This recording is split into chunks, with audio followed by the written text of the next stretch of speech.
Milwaukee, Wisconsin, the destination for the Nets. They can finish at the rim with finesse or with pure power. Kyrie Irving. It's the 2K Sports pregame show. Tonight, it'll be the Brooklyn Nets going up against the Milwaukee Bucks.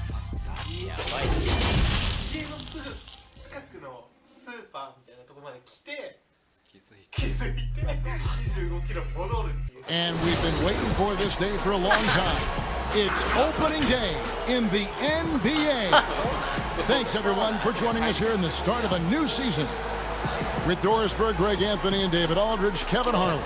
And we welcome in someone who has been writing and communicating NBA basketball thoughts in book. And the upcoming schedule for Brooklyn. On Wednesday, they'll take on Karl Anthony Towns and the Minnesota Timberwolves. And then on Friday, before we get going... Well, for the Milwaukee Bucks, it had been an 18-year dry spell. They hadn't won a playoff series since 2001, the longest such drought in the league. But with superstar Giannis... They are fun to watch. Thank you, David. Bill, in 2009, Kevin Durant was just honorable mention in your book of basketball. Now a decade later, where is he in your evaluation? Yeah, I remember I did this thing in my book, and it was like the four best bets to crack the pyramid of the top 100, and he was the #1 candidate. It was like he was clearly headed toward Hall of Fame career. I would have him now in the top 15. I think when you look at his first 12 years, the consistency, the scoring stats that he's had compared to all the greats, 2 finals MVPs. His teams have won every year for 10 years, regardless of where he's been playing. And the All-NBAs, you add everything up, and there's just no way he's not one of the best 4 forwards ever. Here are the starters for Brooklyn. Durant is out there with Wilson Chandler. Then there's Irving. Then it's Joe Harris. And it's Jordan in at the pivot spot, manning the middle. And for Milwaukee, Middleton and Giannis are the forward tandem. The backcourt comprised of Bledsoe and Matthews. And it's Lopez in its center. And Antetokounmpo, the 15-footer, good. What a surge it's been for the Bucks at the top of the Eastern Conference last year. 60 wins, the most since 1981. Right, and much like those teams from the 80s, they fell short in the end. Again. And that's been the rub with the Bucks is, you know, as you look back at so many years in a row, so close, couldn't do it. And then this last year against Toronto, you know, they win the first game, increased double OT, and then all of a sudden a week later their season's over. So they've never quite been able to get over the hump since the days of Lou Alcindor. The nice thing is, though, this team is making the mandatory steps, it seems, that all these teams eventually have to make to get to where they want to go. Right. They're trying to keep the team together that they succeeded with last year. Sometimes when you have success, you think that you should keep that success together, and that can be dangerous because really I felt like that team underachieved. They lost to a Toronto team that they had just performed better than during the season. So what's that last piece that you need? And I guess the last piece for Milwaukee now is, can Giannis be the closer? We haven't seen it yet. Outside Irving. We're just about 2 minutes into the first quarter. Chandler finds Irving. And he's good on the 3-ball. Irving's got 5 now. Though for quite a while, you've been a holder of Clippers season tickets. I've seen you there myself. I know you love the game and love just to watch as a fan and sometimes take off your professional hat. How much have you enjoyed watching them compete and in a lot of cases out-compete the Lakers over the last couple years? It's funny, this last Clippers team was by far the most fun of all those teams. They were successful with Chris Paul and Blake and DeAndre in that era, but those teams weren't that much fun to watch. This last year's Clipper team, people just love them, and we're really, really invested in them, and that's why I could see them really knocking the Lakers out of there a little bit. The Lakers still have the DNA of generations, but at some point, it's going to flip. If not already.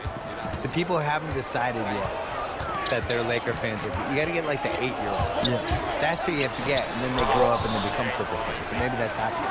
Stolen away. Nice job to interrupt the alley-oop attempt there. That evens the score. He's got 7, and Milwaukee calls their first time out of the game. And momentum going the other way. Can they find some answers? I think here you have just got to get back to what you do best and then live with the results. Big group substitution here for Milwaukee. Ilyasova, he's checked in for Lopez. Korver comes in for Chris Middleton. Pat Connaughton, he's checked in for Wesley Matthews. And it's Hill in for Eric Bledsoe. Giannis inside. Dinwiddie covering. On to Tacumbo with the bucket. And Bill, when it comes to NBA awards, some people have said voter fatigue is a factor. Would you agree with that? No, I actually think NBA awards are in the best shape they've been in because people are afraid to screw up. You know, with the internet and the accountability we have now. Accountability, exactly. And there's nothing anonymous about it. No. And we have really good numbers and metrics now, and I actually think we make the right decisions with this stuff most of the time. I didn't really see any egregious stuff last year other than the one person who voted Dwayne Wade for second team All-NBA. You get a vote, don't you? I do, and I take it really seriously. I do too. Yeah. I feel the same way. I really care. Our name is attached to it. Yeah. I also, like, when I wrote my book, I really relied on the All-NBA stuff. Like, they're a snapshot of what happened that season. Good point. Milwaukee in the lead. 55 seconds left in the first quarter of the game. Good, and it's Hill picking up the assist. 10 points for Giannis Antetokounmpo. 5 of 5 to start, I think. Boy, phenomenal decision-making from the young guard. Spencer Dinwiddie, nicely done, putting it on time and on target.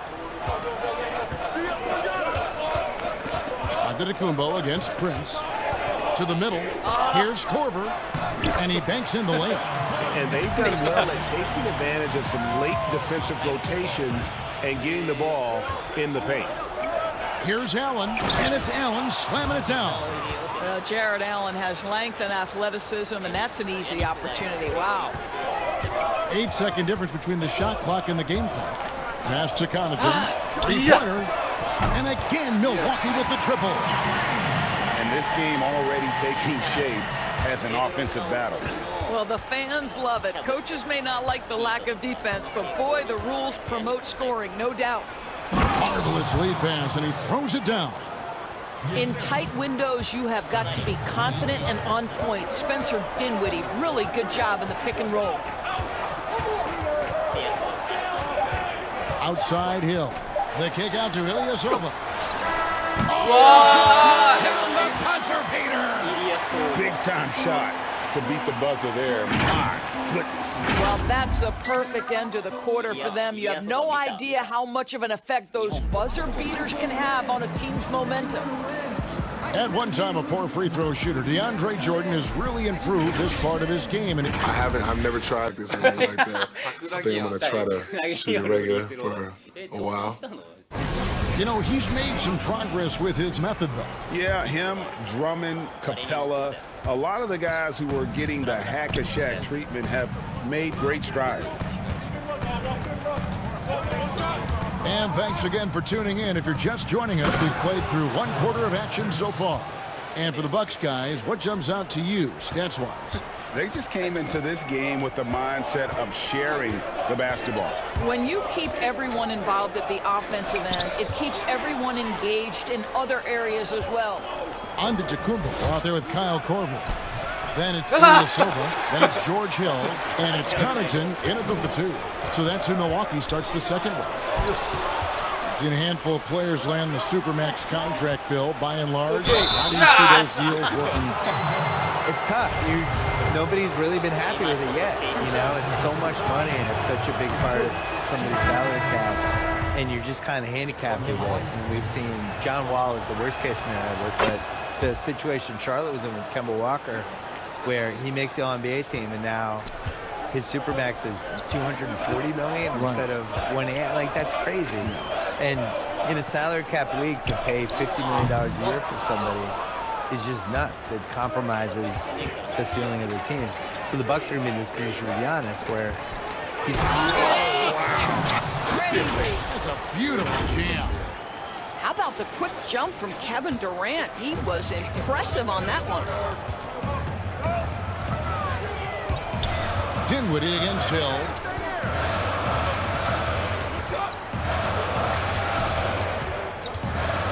to Ilyasova. Good. The assist goes to Hill.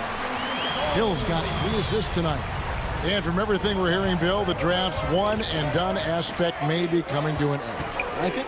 For me, the G League is the key to all of this. I would like to see the guys come right out of high school and go into the G League and have an actual infrastructure that's attached to the real team. The G League is having an effect on the NBA. There are a lot of former guys from that league playing in the big league. And the other thing is, like, sports rights are becoming more and more valuable with the streaming services and just the fact that you can watch a game anywhere you are. You can watch it on your phone. You can watch it if you're in China. You can watch it if you're in Hawaii. And I think the G League should be a bigger thing, so if they can figure out a way to kind of steal college basketball's corner with some of this stuff while also preparing these guys. The one and done, that makes no sense to me. I don't understand what anyone gains from going to college for 5 months and then pretend they're a college student. Here's what Milwaukee's going with right now. Matthews comes in for Pat Connaughton, and it's Eric Bledsoe in for Hill. A big group substitution here for Brooklyn. Jordan, he's checked in for Allen. Chandler comes in for Rodions Kurucs. Harris is checked in for Karis LeVert. And it's Kyrie Irving in for Spencer Dinwiddie. Bill, it's no secret that your heart lies in Boston. Just what was it like growing up in and around that area? Well, it's definitely the reason I like sports as much as I do, because it's so sports obsessed. A lot of it is cold weather stuff, I feel like, where there's 5 months a year that just stink, and then there's 3 other months that, you know, it's just smoking hot and humid. And so the sports makes everybody kind of crazy because you're crazy anyway. But there's nothing like being in Boston when something good's happening, like Celtics making an NBA playoff run, the Bruins making a cup run, the Red Sox in September when the Yankees are coming to town, or the Saturday before a Patriots game. You can kind of feel it as the community of it. That's the difference between here in a place like LA. It formed you as a professional, right? Absolutely. Yeah. There's 1:54 left now here in the second. Middleton with it, guarded now by Durant. Lopez against Irving, and there's the call on Kyrie Irving. That's his first foul. Giannis Antetokounmpo's checked in for Ilyasova. 1:41 left in the first half of the game. And the champion, Kevin Durant. Well, that's one way to go from defense to offense. KD capable of doing it all by himself. And it's Bledsoe off the drive. That one's off. He's now 1 for 2. And entertaining as always, Bill. Thank you so much for stopping by. We always appreciate your time. Thank you. Just, I don't want to do any Celtic games. Can we not do that? I don't want to see that team. Let's do the other teams. Well, Doris, you read most reporters, they try to stay impartial. But not Bill Simmons. I think that's what makes him special, Kevin, right? He has his own lens through which he sees things, and he is unafraid to give you his opinion. To the inside. Lopez dishes to Antetokounmpo. 6 for 6. He's yet to miss from the field. Well, that leadership from Lopez, wanting to get his guys involved with his passing ability. The pass to Chandler. Back to Irving. 40 seconds left in the first half of basketball. 6 on the shot clock. Nasty move. Boy, you talk about all-time great below-the-rim finishers. Kyrie Irving is on that list. He can use either hand. So much English. This guy is tough. Milwaukee making a switch here. Korver's checked in. The Nets also changing it up. Taurean Prince, he's checked in for Chandler. And Spencer Dinwiddie subbed in for Kevin Durant. And Bledsoe, here we go. Wesley Matthews on the wing. The wide open look here for Lopez. And again, Milwaukee with the triple. You know, I think Lopez knows basically he can get his shot up over anyone. That stretch ability as a perimeter scorer is so important. Nobody near Irving. And they come right back with their own three-pointer. Irving's got the lead back up to 3 now for the Nets. Bledsoe passes to Antetokounmpo. Korver kicks to Bledsoe. And he got that one up in time, but doesn't go in. And a close game so far through the first 2 quarters as we Thanks for the great interview, David. And we'll be back for the third quarter of basketball following halftime. It's the 2K Sports Halftime Show. Ernie Johnson here with Shaq and Kenny, and a favorite time of the year. What a game it's been for Kyrie Irving. He had 12 points, 3 assists, and 1 steal. And from what we saw so far from the Nets, Kenny, what's your takeaway? Well, first and foremost, you got to take care of the basketball, and that means playing with poise, making